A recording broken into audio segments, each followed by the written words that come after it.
ভিডিওটা কার্তিক পুজোর দিনের ভিডিও। তো এডিট না করার কারণে ভিডিওটা ছাড়তে ছাড়তে একটু লেট হয়ে গেল। জানি কার্তিক পুজো অনেক দিন আগেই হয়ে গেছে, তাও ভাবলাম যে ভিডিওটা যখন করেই রেখেছি তাহলে পোস্ট করেই দিই।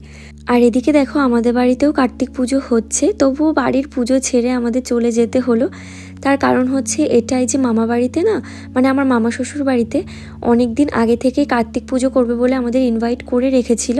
আর আমাদের বাড়িতে যেহেতু হঠাৎ করেই প্ল্যানটা হয়েছে কার্তিক পুজো করার জন্য, তো সেই জন্য ভাবলাম যে চলো তাহলে একটু রেডি হয়ে ঘুরেই আসি। তো বাড়িতে পুজো ছেড়ে না যেতে মনটা চাইছিল না, তবুও কিছু করার নেই, যেতেই হবে, যেহেতু অনেক দিন ধরেই যাওয়ার প্ল্যানটা রয়েছে আমাদের।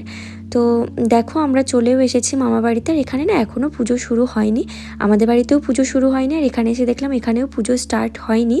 তো তারপর ঝটপট আমরা খাওয়া দাওয়া করতে বসে গেছি, যেহেতু বাড়িতেও পুজো হচ্ছে, তো সেই জন্য আর টাইম ওয়েস্ট করিনি। তো খেতে বসে গেছি। আর দেখো এখানে খিচুড়ি দিয়ে দিয়েছে। তো খিচুড়ি খেয়ে সোজা টাইম নষ্ট না করে আমরা সোজা চলে এসেছি বাড়িতে। তো বাড়িতে এসে দেখি পুজো অলরেডি কমপ্লিট হয়ে গেছে। আর দেখতে পাচ্ছ কত বড় একটা শিঙে রয়েছে ওখানে। তো যাই হোক, এসে দেখে আমি একটু অবাকই হলাম, কারণ এত বড় শিঙে মনে হয় আমি আগে দেখিনি। আর এদিকে দেখো দুই বন্ধু বান্ধবী মিলে দুজনে কি সুন্দর হাঁটি হাঁটি দিচ্ছে। যাই হোক, দেখতে খুব কিউট লাগছিল, তো ভাবলাম তোমাদের সাথে শেয়ার করি। তো যাই হোক, অনেক রাত হয়ে যাওয়ার কারণে আমরা বসে যাব এবার খেতে, খাওয়া দাওয়াটা করে নেব। আর আমার বরমশাই তো বাড়িতে এসে আমি খোঁজই পাচ্ছি না, তো দেখতেই পারছো পেছনে বসে সব আড্ডা মারছিল। আর আমরা বসে গেছি এখন খাওয়া দাওয়া করতে।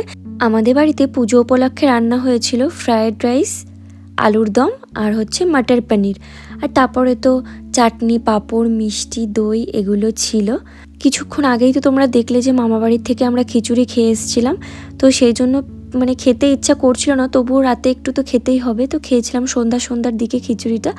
তো রাতে না খেলে আবার খিদে পেয়ে যাবে, আর বাড়িতে রান্না হয়েছে, একটু না খেলেও কেমন লাগে বলো। তো ছোট্ট একটা ব্লগ তোমাদের সাথে শেয়ার করলাম। তোমরা যদি এরকম আমার আরও ছোট ছোট ব্লগ দেখতে চাও তাহলে কিন্তু আমাকে কমেন্ট করো।